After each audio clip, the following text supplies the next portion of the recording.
नाही, एक तर कुठला धक्का असं नाही, मला काय फारसा वेगळा काही निकाल अपेक्षित नव्हता. एकतर कारण तुम्हाला एक तर जे निवडून आले त्यांचा सगळ्यांचं मी मनापासून अभिनंदन करते आणि जे कोणी निवडून आले त्यांनी महाराष्ट्राची सेवा करावी, चांगला विकास करावा अशा मनापासून प्रत्येक निवडून आलेल्या नगराध्यक्षाला मी शुभेच्छा देते. हा पहिला मुद्दा.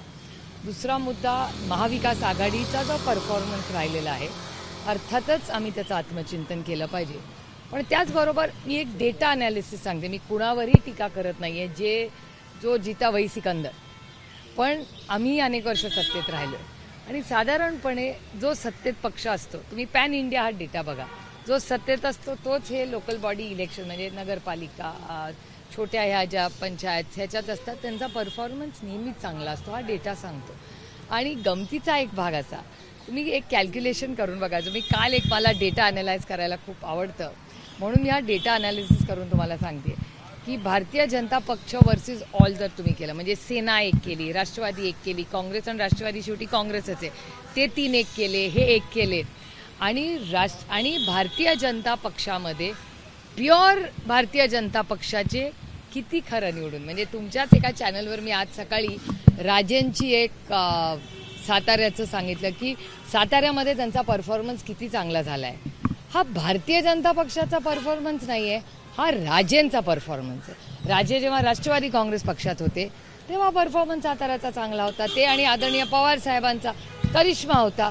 तेव्हा सातारा सगळे प्रेमाने निष्ठेने साताऱ्याचा विकास झाला. आता दोन्ही राजे आज भारतीय जनता पक्षात आहेत. त्याच्यामुळे हा खरंच एकट्या भारतीय जनता पक्षाचा यश. आणि मला सांगा, नगरमध्ये तुम्ही पाहिलं किती नगरमधलं यश हे ओरिजिनल कुठल्या पक्षातले. त्याच्यामुळे भारतीय जनता पक्षाचं यश आहे का, तर 2000% यश आहे, ते मान्यच केलं पाहिजे. पण ते भारतीय जनता पक्षाचंच यश आहे का इनकमिंगचं यश आहे ह्याचाही वास्तव आपण एक डेटा ॲनालिसिस म्हणून, म्हणजे तो प्युअर भारतीय जनता पक्षाचा वोटर आहे का, ज्या कारणांमुळे कुठल्या कारणांमुळे कोण कुठे गेला आता ह्याच्यात मला पडायचं नाही, कारण का त्यांच्यासाठी आनंद दिवस आहे, मला काय मिठाचा खडा त्याच्यात टाकायचा नाही. पण अनेक वर्ष जे वेगळ्या पक्षांमध्ये काम करत होते त्यातले त्या 124 झाले ना त्यांचे, 124 पैकी आधी सगळे काँग्रेस आणि राष्ट्रवादीमध्ये किती लोक होते याचा पण हिसाब थोडासा आपण सगळ्यांनी मिळून करावा, याची एवढीच माझी विनंती. अनेक आजी माजी नगरसेवकांचे पक्षप्रवेश भाजपमध्ये होतात, खास करून पुणे, पिंपरी चिंचवड आणि पुण्यांमध्ये झाले. परंतु जे मूळ भाजपची लोक आहेत ते मात्र या सगळ्या संदर्भात नाराजी व्यक्त करतायत आणि पक्ष कार्यालयाच्या बाहेरच आंदोलनाला बसतात. नाही, त्याच्यात काही मला गैर वाटत नाही, कारण का भारतीय जनता पक्ष जे ओरिजिनल भारतीय जनता पक्ष ओरिजिनल, त्याच्याबद्दल माझ्या मनात जरूर मतभेद आहेत, पण मनभेद कधीच नव्हते. कारण का अतिशय सुसंस्कृत पक्ष, अतिशय, आणि अगदी व्हॅल्यू बेस्ड तत्वाची लढाई ही भारतीय जनता पक्षाने लढलेली आहे. म्हणजे हरले तरी चालतील पण आपली तत्व सोडणार नाही असा भारतीय जनता पक्ष मी जवळून पार्लमेंटमध्ये पाहिला आहे, असेंब्लीमध्येही पाहिला, आणि हीच त्यांची खासियत होती.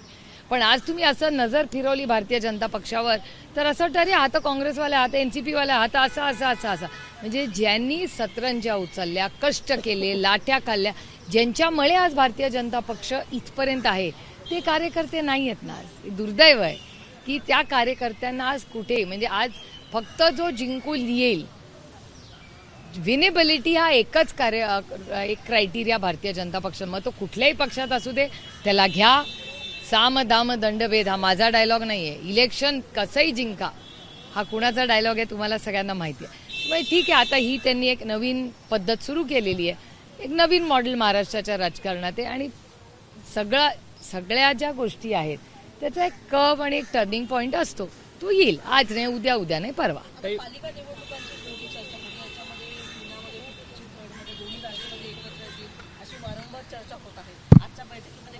नाही, की बघा, चर्चा ह्या एका सशक्त लोकशाहीत होत राहतात. अनेक पक्षांच्या अनेक कार्यकर्ते असतात, उत्सुक असतात, त्यांची काही मतं असतात, त्याच्यामुळे काही TV वर बोलतात, काही आमच्या कुणाशी बोलत असतात. पण अधिकृत प्रस्ताव हा कुणात, म्हणजे ना आम्ही दिला ना त्यांनी आम्हाला दिला. त्यामुळे दोन्ही राष्ट्रवादीचा आत्तापर्यंत काही चर्चा ना आम्ही त्यांच्याशी केली आहे ना त्यांनीही आमच्याशी केली आहे. दोन्ही बाजूनी महाविकास आघाडीची आमची चर्चा चाललेली आहे. हा पहिला मुद्दा. आणि दुसरा महत्त्वाचा मुद्दा की आपल्याला आठवत असेल की आदरणीय पवार साहेबांनी मागच्याच वेळी नगरपालिकेला तुम्ही सगळ्यांनी पाहिलं असेल, काही ठिकाणी म्हणजे सगळेच पक्ष एकमेकाबरोबर गेलेले आहेत. त्याच्यामुळे अनेक ह्या गोष्टी पुढच्या 1-2 दिवसात तुम्हाला क्लिअर राज्यात दिसतील. ताई, दादा एकीकडे सतेज पाटलांबरोबर फोनवरतून बोलतात आहेत की पुण्यामध्ये काँग्रेस सोबत आली पाहिजे, आणि दुसरीकडे हा प्रश्न आहे की महाविकास आघाडीमध्ये जर अजित पवार आले तर त्यांचं स्वागत होणार का पुणे पिंपरी नाही, एक तर चिंचवडसाठी? बंटी सतेज पाटलांशी अजित पवारांचं बोलणं झालंय का नाही हे मला खरंच माहिती नाही, आणि मला कसं माहिती असेल. आणि त्याचबरोबर आता पुढे सीट वाटप, म्हणजे आमची महाविकास आघाडीची सीट वाटपची डिस्कशन काल रात्रीपर्यंत चाललं. प्रशांतदादाही आता येऊन गेले. काय कसं काय करायचं ह्याची सविस्तर चर्चा झाली. अजून काही छोटे मोठे काही पक्ष आहेत ज्यांना आमच्या विचारांनी पुण्याच्या विकासासाठी हे जे काय होईल ते फक्त आणि फक्त पुणेकरांच्या विकासासाठी. कारण का पुण्यामध्ये आज हिंजवडी हा माझा म्हणजे ज्या भागाची मी लोकप्रतिनिधी म्हणून काम करते त्या हिंजवडीमध्ये ट्रॅफिक असेल, एअर पोल्युशन असेल, किती मोठी आव्हानं आहेत. पाण्याचा प्रश्न आहे, कचऱ्याचा प्रश्न आहे. ही खूप मोठी आव्हानं आज पुणे शहरात आहे. मग ज्यांचं राज्य इतके वर्ष होतं, 24/7 पाण्याचा प्रस्ताव हा कोणी दिला होता पुणेकरांना 7 वर्षापूर्वी? तुमचा ट्रॅफिक कमी करू हे कोण म्हणलं होतं? एअर पोल्युशनचा तर 7 वर्षापूर्वी विषयच नव्हता. काय परिस्थिती आज? हिंजवडीतून रोज ते रेडवाला माझ्या फोनवर दाखवतो, दिल्ली 500, आपलं हिंजवडी 350, 400 काय आहे. त्यामुळे ही सगळी जी खूप महत्त्वाचे विषय आहेत, इलेक्शन, मनभेद हे चालत राहतील, पण आपल्या भागाचा सर्वांगीण विकास. एक मोठं आर्टिकल आत्ताच खरं तर मी वाचलं की या सगळ्या अर्बनायझेशनमध्ये या जगातली 2च शहरं आहेत ज्यांच्यात अर्बनायझेशनचा इम्पॅक्ट झालेला नाही, ते म्हणजे टोकियो आणि दुसरं म्हणजे शांघाय. मग हे भाषणापुरतं ठीक आहे, हो आम्ही मुंबईचं टोकियो करू हे करू, पण रिअल इम्पॅक्ट या अर्बनायझेशनमध्ये विकास कामं, ठीक आहे मेट्रो आली चांगलं आहे, आमच्याही काळात मेट्रोचं काम सुरू झालं होतं, त्यांनी पूर्ण केलं, मध्ये आम्ही होतो. गव्हर्नन्स इज कंटिन्युटी, पण त्या कंटिन्युटीमध्ये खरंच सगळ्यांच्या आयुष्यात अर्बनायझेशनमध्ये बदल झाला आहे का? तर नाही. 11 वर्ष राजधानी त्यांचं राज्य आहे ना. काय परिस्थिती आहे दिल्लीची, काय परिस्थिती आहे मुंबईची?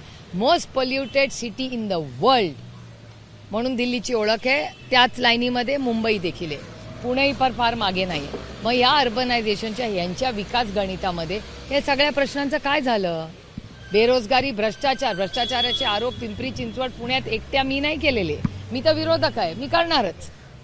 पण मित्र पक्षही त्याच्याबद्दल बोलतात. जो कॅश सापडला जातो, या सगळ्या गोष्टी तुम्हीच सगळ्यांनी चॅनलवर दाखवल्या. पण ताई, आता मुंबई महानगरपालिकेची निवडणूक राष्ट्रवादी काँग्रेस शरदचंद्र पवार कशा पद्धतीने लढणार? तो काँग्रेस सोबत नाही, आमचा प्रयत्न आहे की महाविकास आघाडी म्हणून राज्यात सगळीकडे आम्ही लढावं. आमच्याकडून सगळे प्रयत्न चाललेले आहेत, सगळ्यांची चर्चा चालली आहे. उद्या फॉर्म भरायचा प्रक्रिया सुरू होईल. त्याच्यामुळे मला असं वाटतं आज किंवा उद्यापर्यंत सगळ्या राज्यातल्या गोष्टी फायनल करून क्लोज करायचा आमचा प्रयत्न राहील. अजित पवार गटासोबत एक मिनिट पुणे पिंपरी चिंचवडमध्ये अजित पवार गटासोबत जाण्यासंदर्भात चर्चा सुरू आहे का? कारण स्थानिक नाही, मला आत्ता खरं तर पुण्याचे काही लोक आले होते, त्यांनी त्याच्याबद्दल आहे, पण डायरेक्ट फायनल प्रस्ताव आलेला नाही आमच्याकडे. तो आल्यानंतर स्थानिक लोकांच्या मनात जे काय असेल, कारण का हे लोकल इलेक्शन, त्याच्यामुळे स्थानिक कार्यकर्ते, नेते, पदाधिकारी जे म्हणतील, आणि त्या भागाची बरीचशी जबाबदारी अमोलदादा कोल्हेंवर आहे, कारण का त्यांचाही मतदारसंघ पडतो, त्यामुळे त्यांचाही मत घेतलं जाईल आणि मग पक्ष निर्णय घेईल.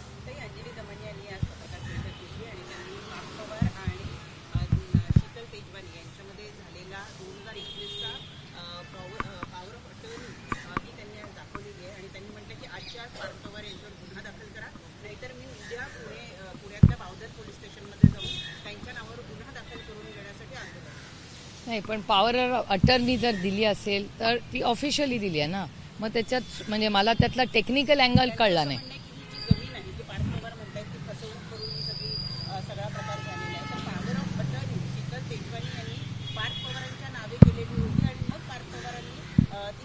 शीतल तेजवानींनी स्वतःची दिली. हां, आय सी.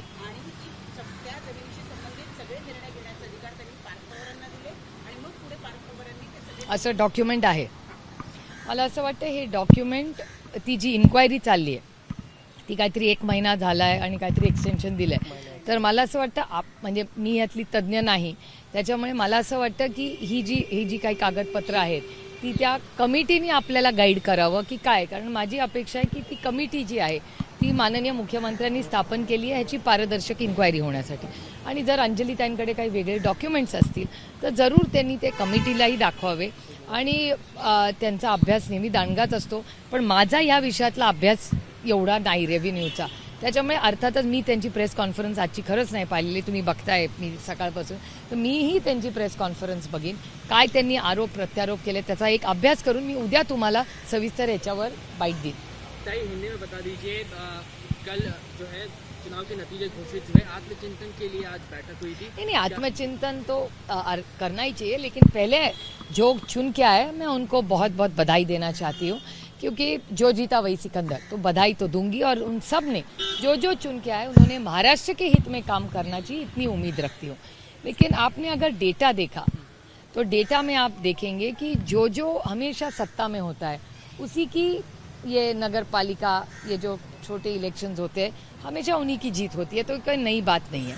और मेरे ख्याल से कि आपने देखा है जिस तरह से एनसीपी तोड़ी गई, शिवसेना तोड़ी गई, जिस तरह से मतों का विभाजन हम सब ने किया, उस हिसाब से तो मुझे कोई आश्चर्य नहीं लगा, क्योंकि तोड़ मरोड़ के ये सब हुआ है. और जो 124 जो बीजेपी के आए, मैं बड़ी विनम्रता से कहना चाहती हूँ, डेटा ड्रिवन है कि 124 में कितने बाहर के चुन के आए. सातारा की उदाहरण दीजिए. सातारा के दोनों राजा पहले कांग्रेस में थे, एनसीपी में थे, अभी बीजेपी में. तो ये ताकत बीजेपी है या सातारा की दोनों राजा की है, इसका भी थोड़ा सोचना चाहिए ना. तो वैसे तो जो जीता वही सिकंदर मैं मानती हूँ, लेकिन ताकत बीजेपी एज अ पार्टी बड़ी है या बीजेपी ने बाहर से सब ताकतवर लोग लेके अपनी पार्टी बढ़ाई है, इसके भी बारे में थोड़ा सोचना चाहिए. आने वाले कॉर्पोरेशन चुनाव में कई चर्चा ये है कि पिंपरी चिंचवड में दोनों पवार गुट साथ में आकर जो है चुनाव लड़ सकते हैं. प्रस्ताव किसी की तरफ से आगे जो है आया है? नहीं, देखिए दोनों अध्यक्षों में बात हुई, ऐसा मैंने भी सुना है, आज के पेपर में भी आया, लेकिन ऑफिशियल प्रस्ताव ना हमने उनको भेजा है ना उनके यहाँ से हमारे यहाँ आया है. तो मेरे ख्याल से कल परसों में हमारी कोशिश रहेगी कि मुंबई हो, पूना हो, नासिक हो, नागपुर हो, कहीं भी हो, महाराष्ट्र में हर जगह जहाँ जहाँ इलेक्शन है, पीसीएमसी हो, महाविकास आघाड़ी साथ में लड़ी, ऐसी हमारी पूरी ताकत से कोशिश रहेगी. और इसके बाद अगर दूसरे भी कुछ सुझाव आए तो we are open to discussion. तो मेरे ख्याल से आज और कल का दिन दे दीजिए, कल से फॉर्म भरना पड़ेंगे, तो आज और कल में पूरा राज्य का जो भी निर्णय होगा वो स्पष्ट है. मुंबई के लिए क्या ब्लूप्रिंट है? ऐसा इसलिए क्योंकि संजय राउत ने अब से कुछ ही देर पहले ये डिक्लेयर किया है कि बातचीत शिवसेना और एमएनएस के बीच में जो है लगभग पूरी हो गई है. कल औपचारिक ऐलान कर दिया जाएगा गठबंधन का. ये तय हो जाएगा कि नहीं, बिल्कुल मैं तो उसका स्वागत करती हूँ कि अगर दोनों मनसे और शिवसेना साथ में लड़ना चाहती है ये तो अच्छी बात है. और किसी एक सशक्त लोकतंत्र में किसको किससे अलायंस करना है वो तो उसका अधिकार है. और हमारी कोशिश रहेगी कि सबको साथ लेके चलने की, क्योंकि महाराष्ट्र के और मुंबई के पूना, पीएमसी, नासिक, जहाँ जहाँ नागपुर, जहाँ जहाँ इलेक्शन है, वो विकास के नाम पे हम जो भी अलायंस करेंगे वो अच्छे विकास के लिए ही करेंगे. एक सवाल ताई, आपने ये कहा कि लगातार दिल्ली के बाद मुंबई की हवा भी खराब होती जा रही है. बिल्कुल. पुणे भी इससे नहीं, डेटा बोल रहा है, मैं नहीं बोल रही हूँ. आपका चैनल रोज दिखाता है. अरावली का मामला जो है वो अब नेशनल मुद्दा बनता जा रहा है. उस पर आपका क्या कहना है? क्योंकि अब ये कहा जा रहा है कि अगर उसको नुकसान पहुंचाया जाएगा तो आने वाले दिनों में और दिक्कतें होंगी. नहीं, बिल्कुल बात सही है. मेरे ख्याल से काफ़ी चैनल्स भी उसके विरोध में बोल रहे हैं, मीडिया में भी आ रहा है, एनवायरमेंटल एक्सपर्ट्स भी बोल रहे हैं. तो मेरे ख्याल से जो भी करना है वो बड़ी सोच समझ के, एक भी अगर पेड़ कहीं भी, आप नासिक में देख रहे क्या हुआ, महाराष्ट्र में चंद्रपुर में आप देख रहे क्या हो रहा है, चंद्रपुर में पेड़ रोज काटे जा रहे हैं. हमने कितना बड़ा आंदोलन वहाँ खड़ा किया.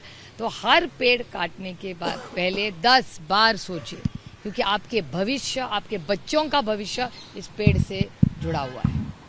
एक शेवटचा प्रश्न की पुण्यातले अजितदादा पवारांचे पदाधिकारी आहेत, त्यांनी आता थोड्यापूर्वी असा एक बाईट दिलेला आहे. ते म्हणाले की दोन्ही राष्ट्रवादी एकत्रित निवडणुका लढणार आहेत, परंतु निवडणुकीचं चिन्ह मात्र घड्याळ आहे. माझ्या काय दत्ता धनकवडेंचं स्टेटमेंट आहे, नावच घेऊन विचारा. माझं आणि दत्ताभाऊचं काही बोलणं झालेलं नाही. माझ्या आणि दत्ताभाऊचे कौटुंबिक संबंध गेले अनेक वर्षाचे आहेत. आम्ही एकाच मतदारसंघात काम करतो, पण असला कुठलाही प्रस्ताव आमच्याकडे आलेला नाही. हे दत्ताला काही वेगळी माहिती असेल, दत्ताभाऊंना तर मला माहिती नाही, पण राष्ट्रवादी काँग्रेस पक्ष शरदचंद्र पवारकडे असा कुठलाही प्रस्ताव आलेला नाही ना आम्ही त्यांच्याकडे दिला आहे. त्याच्यामुळे कुठलाही प्रस्ताव नसताना मला माहिती नाही की काय म्हणजे कसं काय ते असं म्हणले. त्यांना काही वेगळी माहिती असेल, त्यांच्या अंतर्गत चर्चा काय असेल तर मला त्याची माहिती नाही. ताई, त्यांची इच्छा आहे दोघी एकत्र हे बघा, दत्ताभाऊंचे आणि माझे इलेक्शनच्या पुढे जाऊन आमचे कौटुंबिक संबंध आहे. इलेक्शन 5 वर्षांनी येतात हो, पण दत्ताभाऊंच्या कुटुंबाचे म्हणजे धनकवडे कुटुंब, सुळे फॅमिली, पवार फॅमिली यांचे अनेक 3, 4, 5 दशकाचे कौटुंबिक संबंध आहे. ते राजनीती चलती रहेगी. त्यांची इच्छा असेल आता बघूया काय होईल पुढे. सोशल मीडियावरती काही व्हिडिओज व्हायरल होतात की रत्नागिरी जिल्ह्यामध्ये काही केमिकल्स कंपन्या परदेशातून येणार आहेत आणि एकंदरीतच घातक असं रसायन जे आहे ते कोकणातल्या समुद्रात सोडलं जाणार, त्यामुळे कुठेतरी जैवविविधता असेल किंवा नागरिकांना धोका मीही आहे. ती इंस्टाग्रामवर ती रील पण पाहिली आणि बातमीही पाहिली की एक इटॅलियन कंपनी आहे.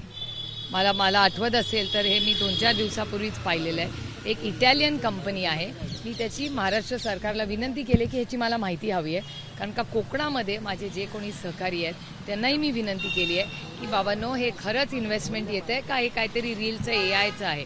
तर मग ही माहिती अशी येते बाहेर पहिल्या टप्प्यात, पण त्याचं माझ्याकडे कागदपत्र आणि कन्फर्मेशन आहे. पण इटॅलियन कंपनी आहे, ते डम्पिंग ज्याला इंग्रजीत शब्द मिळतात, ती डम्पिंग करते ती कंपनी. तर ती डम्पिंग आता तिथे अलाउड, त्यांना तिथे त्या सरकारने बंद केलेलं आहे. त्याच्यामुळे ते डम्पिंग करण्यासाठी ती इटॅलियन कंपनी भारतात येते आणि तुमच्या आणि माझ्या सुंदर कोकणामध्ये ती येते आणि तिथल्या सगळं जे डम्पिंग करायचं असेल केमिकल वेस्ट, ते सगळे कोकणात येऊन सोडणार आहेत त्या कोकणाच्या अप्रतिम स्वच्छ सुंदर पाण्यात. त्याच्यामुळे तसं जर होणार असेल तर अर्थातच त्याचा माणुसकीच्या नात्याने राजकारण बाजूला ठेवून, सगळ्याच गोष्टीत राजकारण आणायचं नसतं, पण राजकारण ठेवून आपल्या कोकणासाठी आपण सगळ्यांनी ताकदीने लढलं पाहिजे. ABP माझा, उघडा डोळे बघा नीट.